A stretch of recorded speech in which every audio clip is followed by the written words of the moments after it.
So let's show the bottom part of the league that is not yet officially eliminated. Now, a little regret by the committee. It got some messages from the committee late into the night saying maybe the Eagles should be elevated to the name tiers. The Eagles right on the fringe after the win. Apologies to Philly fans, but these are those who must not be named. Now, happy to be here tier. These teams are just happy to still be in the conversation. The Dolphins, winners of 6 straight. The Titans are, to be totally honest, not happy to be here, but they're playing so terribly, but also going to make the playoffs. We have to put them on the bottom row. Saints, big win. That's the happy to be here tier. All right, AFC North Squid Game. 4 enter, 1 remain. The one that remains, by the way, go see your daughter. What are you doing? Get on the plane, buddy. Browns, you're already out. Ravens, Steelers, Bengals. Only one of these teams is making the postseason. None of them look terribly dangerous in the postseason. Odd chatter out of Cincinnati. Would Bengals fans actually rather miss the postseason and fire Zach Taylor than make the postseason and keep him? Something to discuss in Wild's post-show meeting. All right, obviously flawed tier. These teams are just obviously flawed. The Bills cannot beat good teams. The Patriots cannot trust their quarterback. And the Cardinals cannot not be coached by Cliff Kingsbury. Oh, color your buddy Nick Wright shocked when everybody else was all just laying petals at the feet of Cliff Kingsbury. The Cardinals are number one. Cardinals are number one. The committee even bullied me into putting them number one a couple of times. But I stood fast.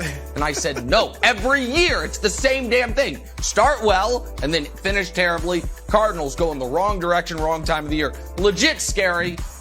All of these teams should terrify their round 1 opponent. Any of them that make the playoffs almost assuredly would make it via the wild card. They'd be on the road and a legitimate chance for a round 1 upset. These are some of the hottest teams in football as of late. The Colts speak for themselves. The Niners have gotten it together. The Chargers' upside is as high as just about anybody in football. These are legitimately scary round 1 road teams coming to a building near you, depending on where you live. If you're an NFL city, team's going to make the playoffs. And actually probably not coming to a city near you, but coming to a city near some people. All right, next. Put it all together. If these teams put it all together, they can beat anybody. We know that each of these teams individually this season have played a game where the offense looks like a top 3 offense and a game where the defense looks like a legitimately dominant defense. How often, though, do those games happen at the same time? For all of these teams, the answer to that is rare. But if it does happen, they absolutely unequivocally could reach the Super Bowl and then obviously lose to the Chiefs.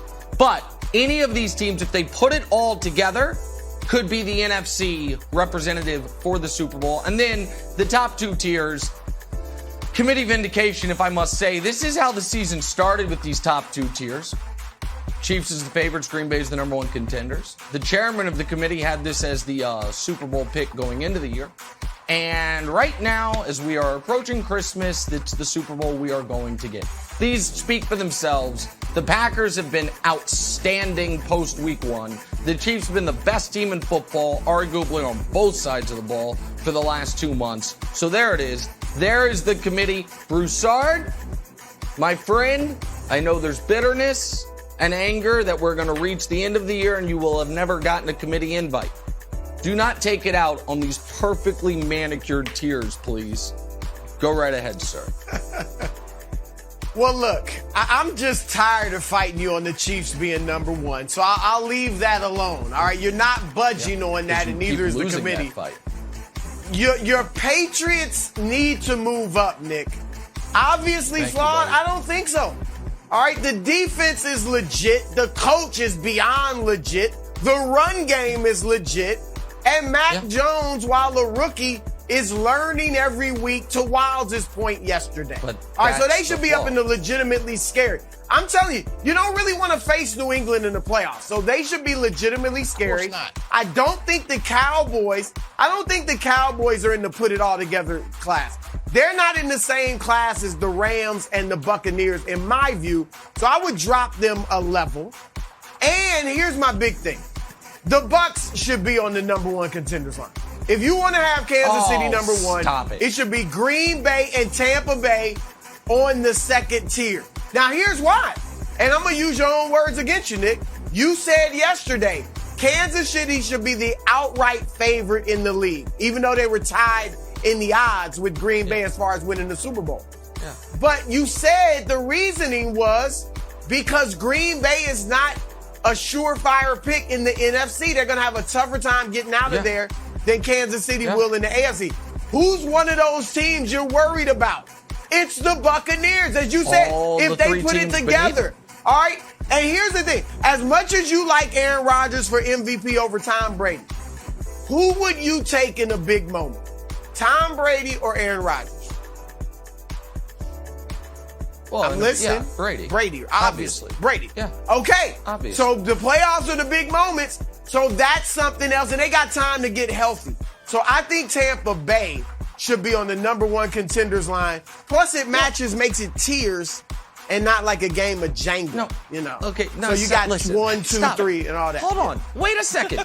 Wait a second. into Jenga. Last week, the Chiefs were the favorites, and we had number one contenders, Packers and Bucks.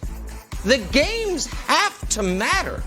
The Bucks then played their worst offensive game since before Jameis was on the team, and they lost to Taysom Hill. They cannot remain where they are.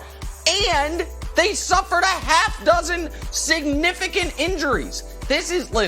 Guys, I hope that I have enough cachet and credibility built up with the audience and with Broussard that no one's going to, have hurt feelings here.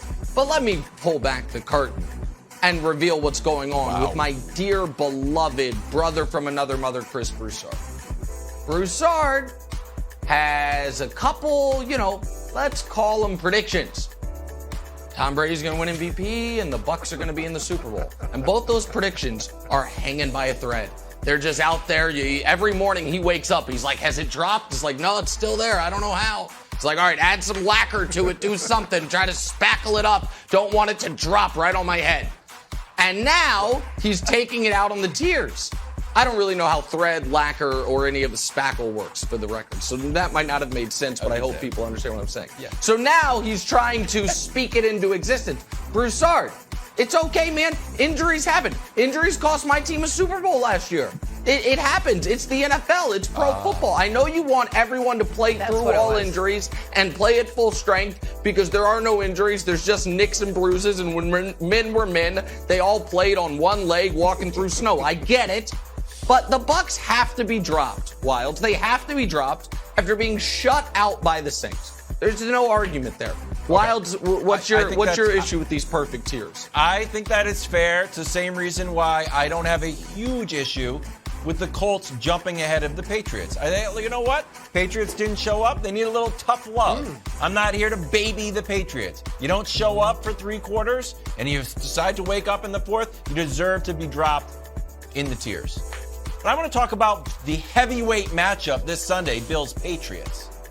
I might look at this, be like, are these the 2 best teams in the AFC battling it out? And the reason I say that is not only because they are 1-2 in point differential, also 1-2 in defense, and both tied for 3rd in takeaways, because there was a little subliminal diss in the opening salvo of Nick Wright's tier introduction.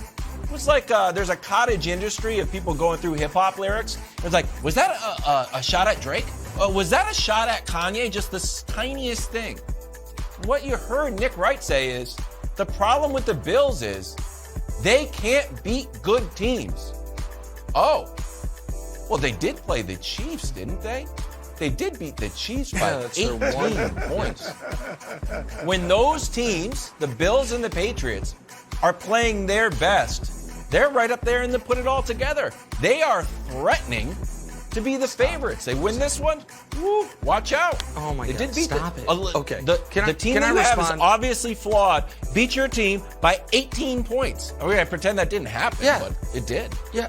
No, we're not going to pretend it didn't happen, but it, to me, has as much relevance as when the Saints beat the Patriots by 15 points. It was 2.5 months ago.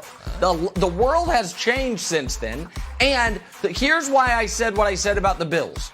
aside from their win against the Chiefs, here are the quarterbacks they have beaten, which maybe explains their high defensive ranking.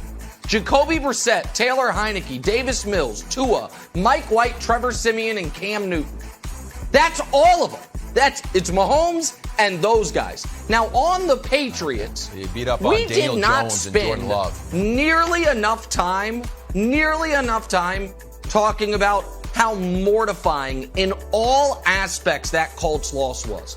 First of all, we spent a week. Wilds wants the Patriots-Bills game in Canton. Literally said, send it to Canton. Oh my God, what a game, completing 2 passes. The Patriots lost a game, allowing the other team to score 27 points, where that team completed 5 passes and threw a pick. We didn't show up. They were shut out for 3 quarters. But at least what we know about the Patriots is they take away what you do best. Do they? Because going into that game, it was stop Jonathan Taylor. Stop Jonathan Taylor. Oh, there he goes for a 67-yard run to end the game. So no, they're obviously flawed. They can't throw the football effectively. And Jonathan Taylor just kicked their teeth in for 3.5 hours on national television on a Saturday night. Thanks for watching. Subscribe here to get the latest from the show. Also, be sure to check out more of the best clips from First Things First, or go watch a few segments from our other shows on FS1.